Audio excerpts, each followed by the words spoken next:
Now, are you ready? Come on out, Josh, bring your crew. Dueling Narrators. Let's get this guy out of the way here quick. Yeah. All right. So, welcome to Dueling Narrators. It is the show with a new story every time, and 4 experienced story crafters weave a tale before your eyes. Before we get started, let's meet our judges. First, I'd like to introduce Keith, AK, and Guer to the stage. Now, this is going to be the first time we've ever had judges for Dueling Narrators, and so we are going to let them make the decision instead of you guys. So, next I would like to welcome our first 2 contestants. They are both 2-time competitors and hungry for more storytelling. Welcome Mike and Bryn.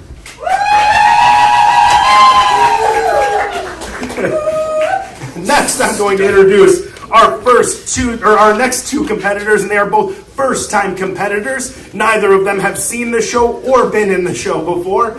I'd like to welcome Guthrie and Jan. All right.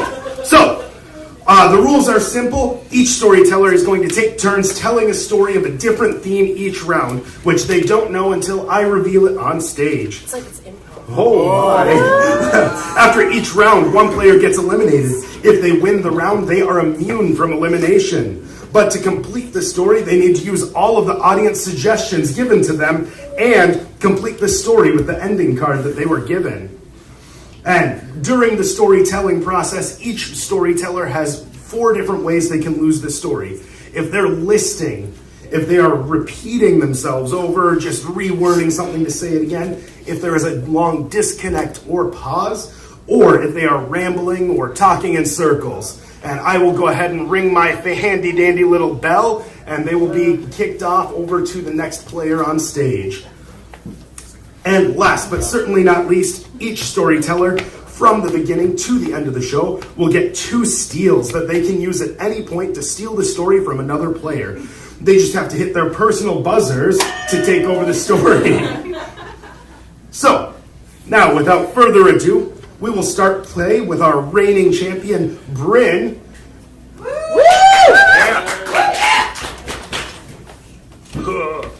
There are your ending and suggestions. Ask me how many hours I've been away. How many hours have you been away? Too many. Yeah. Last. All right, and the theme to our story is going to be noir mystery. It is going to be a nice 1920s-esque flapper story, and each of these competitors are going to be judged on 3 different categories.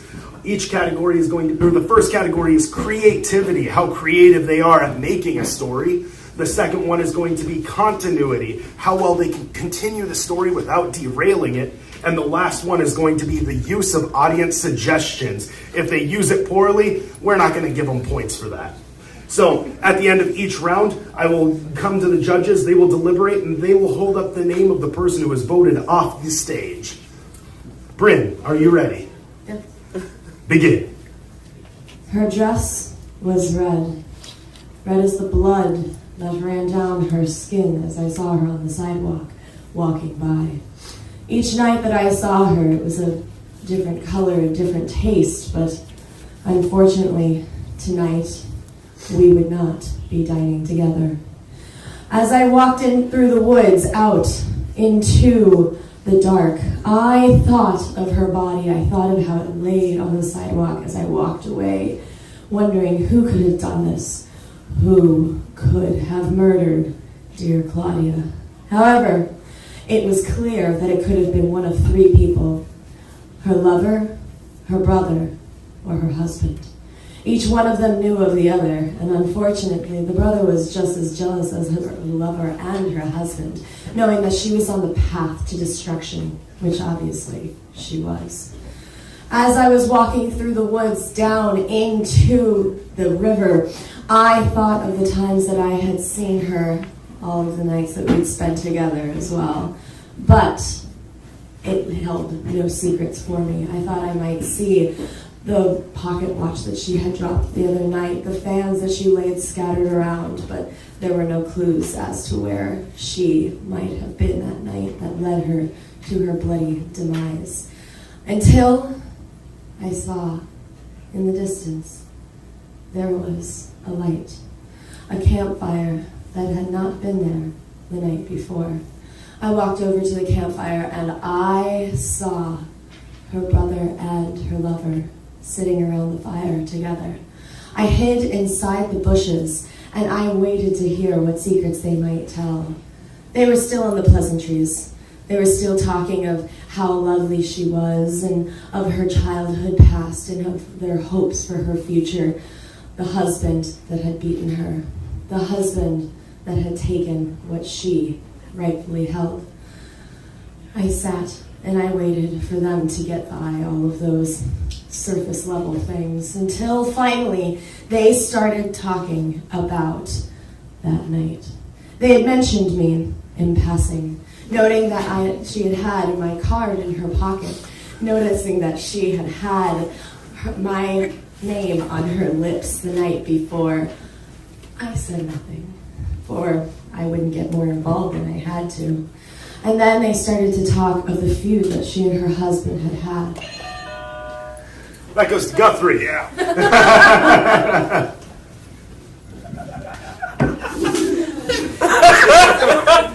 She opened her mouth and she said, "Not the bees!" Because suddenly bees came swarming out amongst their campsite. I swatted away at them and they said, "No, no, please do not sting me, bees." But it was too late.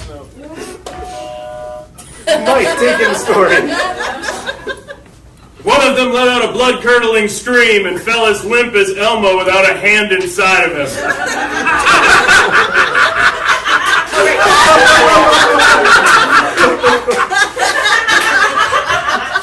I knew from experience that this would be something as easy to spot as a Blue's Clues.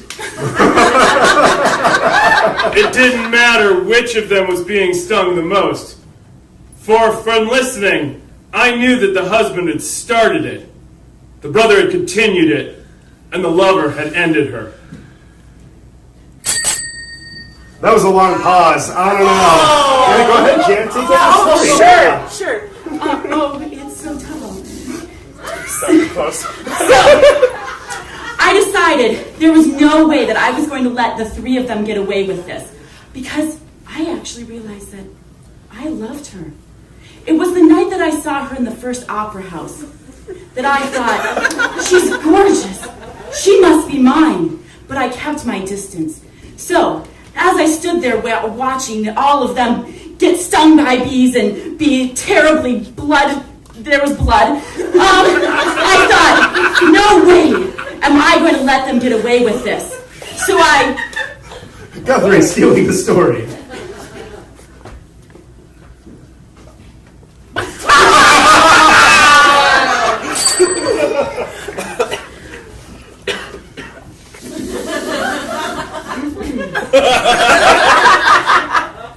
That night, it seemed that each of them was talking over the other and giving a different story, all one by one, as if they were speaking in different languages. I felt like I was at the Tower of Babel.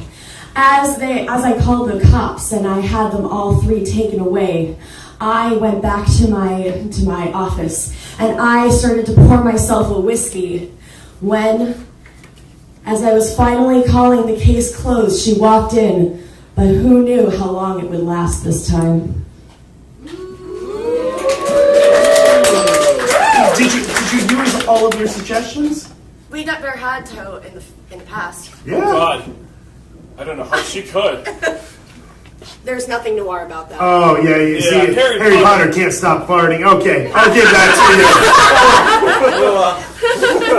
to you. So, Bryn wins the round and she takes immunity. So, as you can now see, each of our competitors now has a little bit better insight as to how the storytelling works. I'll go ahead and take each of your cards. That's a warm-up round, right? yeah. I mean, we never saw it before, so take that into consideration. Oh, no, you shouldn't be playing up that you haven't done it before so much as that Guthrie stole the story and just turned around and walked away. I couldn't remember where she left it. She's so excited to get in there. I was next in line.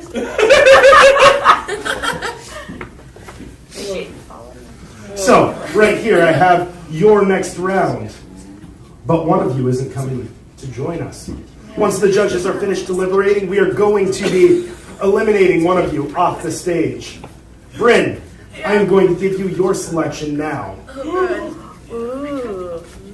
I felt like that we needed a dramatic moment. Oh, okay. So, I'm going to reveal the next theme for all of our competitors. Our theme is going to be My D&D Misadventures. And throughout the course of the storytelling, I can ring the bell and tell them, no, you actually rolled a 1. And they have to redo that part of the story to more accurately see what happened with that roll. Judges, are you prepared? Good. And our judges have deliberated. And the first cast member voted off the stage is Guthrie. Everybody give Guthrie a hand.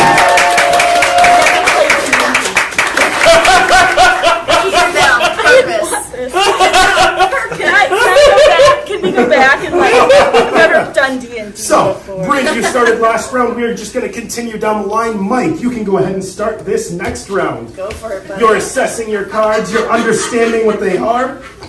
Are you ready? I have a question. All right. Can you read it? Okay. I have one too. Oh, God. Okay. I don't actually have any, so we're good. Oh, perfect. Jan, out of everybody, understands how this game works. Oh. So, are you ready, or are we passing the story? Let's go. Go. So the other night, I was sitting there with my role-playing group, and one of the guys has a bard who only plays the spoons and throat sings Disney classics.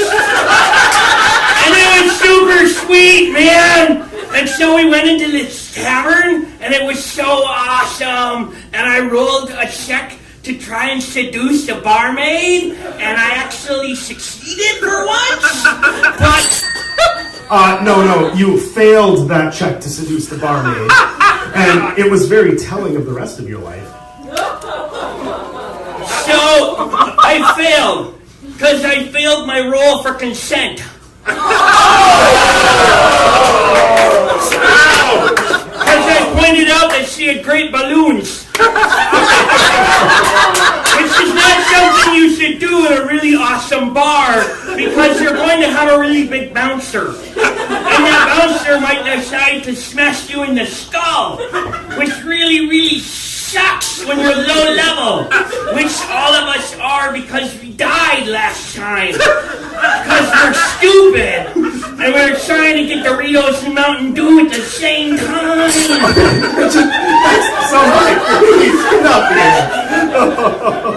I didn't really want to stay at the bar maiden's place anymore. So I left and I said, hey, I want to go see what's in that castle over there. And turns out I rolled a 5 and my mage turned into a sage. And I thought, thank God, could you please give me your wisdom? And the sage looks at me and I rolled a 4. And it said, you are evil. You rolled a 20, and he said, you are great. And I looked at the sage that was a mage and I said, damn right I am. You know what? I really think that right now what I need is a purple monkey balloon. And guess what that sage did? He gave me the purple monkey balloon! So I walked into the bar maiden's place with my purple monkey balloon and I said, your bosoms are not as big as my purple monkey balloon! That was definitely repetition of your purple monkey balloon.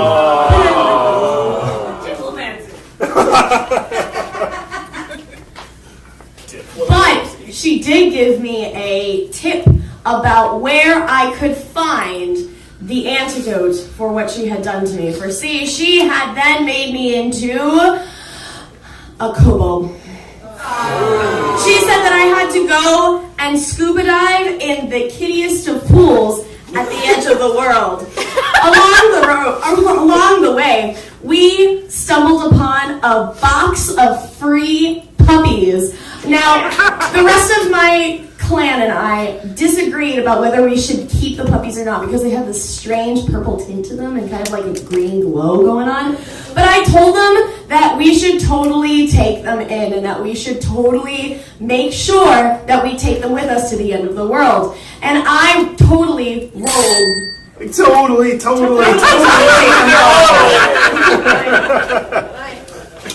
So we took the box of puppies. And we figured out why they had a purple tinge to them. It was because in the bottom of the box, there was a magic skull with a taste for erotic novels. Which we decided would make a super cool drinking buddy, which was awesome until the whole party woke up in a tavern in which they had started their adventures nursing the worst hangover known to dwarves.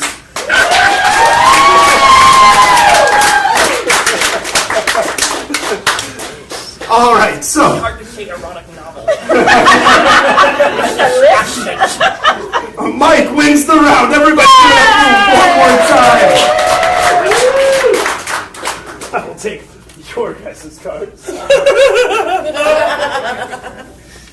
Would you guys like to know what her ending is? Yes. Unfortunately, as the party arrived at the edge of the world, or at the end of the campaign, what? It was the end of the campaign. Unfortunately, as the party arrived at the edge of the world, that was the end of the campaign because seven busy player schedules never quite lined up thereafter. They must have been a part of Fearless or something. Oh. All right. So, our judges have deliberated. And the next person voted off our stage is Bryn. And now we are down to the final two. We have Mike and Jan. I got 8 hours of sleep, he didn't. For me. Great. I've been here since opening. So, You don't get an award for that. Mike, you've used both of your steals, haven't you? Yes. So I'll take your buzzer. Jan, you still have both of your steals, don't you? Yep. Wow. I saved them till the end. So, this round, the theme is going to be suspenseful horror. They, in addition to their ending cards, have also received a plot twist card that they have to get through in the middle of this story. So somewhere, they have to get through all of their audience suggestions, their plot twist, and their ending card. Holy, hold on. I say you keep going. So, at this point, Mike has no more steals left, so Jan can keep taking the story from him anytime she wants. Okay. So, judges, are you prepared? Yes. Jan and Mike, neither of you look prepared. Jan, No, I'm like, you are up oh God. first. Does it have to be me? It does have to be you. Okay, sorry. All right, so I decided there was no way that I was going to let my sister and my brother get away with thinking that they were the best in the world. You know, they just thought, oh, mom and dad are so perfect and everything like that, and I'm their number one. No. So, that was repetitive. You should buzz me out. Just kidding. No, so. Okay, just... I wanted more time to read the cards. There's a brother and a sister. Brother and a sister.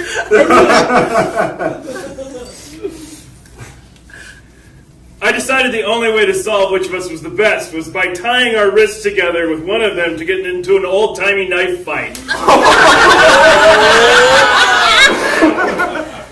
Which was great, except my sister had wrinkled fingers from being in the bathtub too long. Which totally gave her an advantage, because that's how that works. Now, she decided to stab at my chest, which was horrible because her wrinkly fingers felt god-awful. And I don't know where I'm going. This is going so well. Great. So she went to stab me, and I thought, hey sister, I got a knife too, and I whipped out my knife. Oops. And It's finally starting to sound like horror. Yeah. Where was the direction? I don't remember. It doesn't matter. So when I went and stabbed her, it turned out she was a robotic dame with a few screws loose. And I thought, that's how you thought you're so perfect, because you're not even human. Oh, you know what? I remember when we actually went to the sane asylum and picked you up. That's right. I remember that day clearly. It was a cloudy day, and you actually looked at me and said, I am your sister. I should have gotten it. Right there. It was awkward. So anyway, I knifed you, then I remember that whole thing, and it turns out my brother looks at me and he's like, you're actually the robot. And I said, no, I'm not. No. Yes, you are. Wait, are you a robot too? Turns out my brother's also a robot. So we go into the... Okay, I mean, that's just repetition right there. Thank you.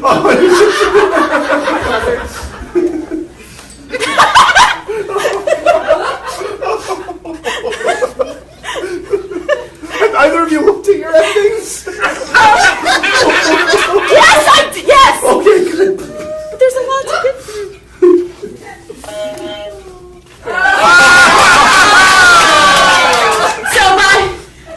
As it turns out, we looked on the internet, and we discovered that the town we were living in was actually destroyed 200 years ago.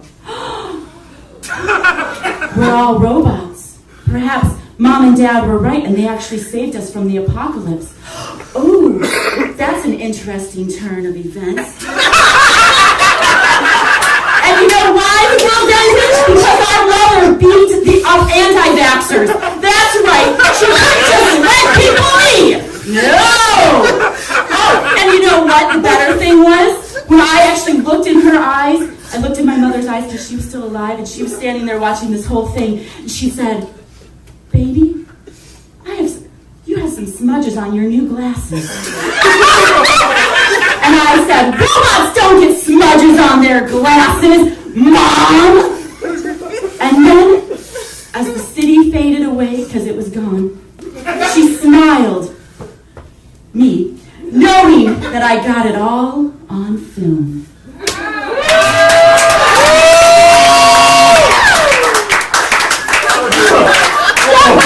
The best story. All right, so for this final round, immunity is not given. It is up to the judges to deliberate. So, judges. Jan wins. Okay. Give it up for our first-time competitor, Jan.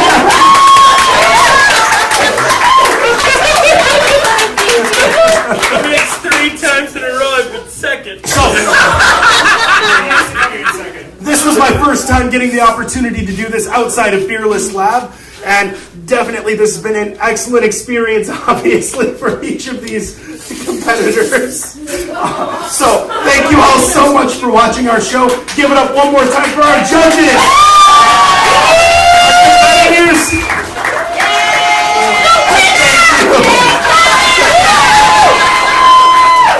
All right, let's hear it for Dueling Narrator. You have challenging stuff to do. Yeah, I know.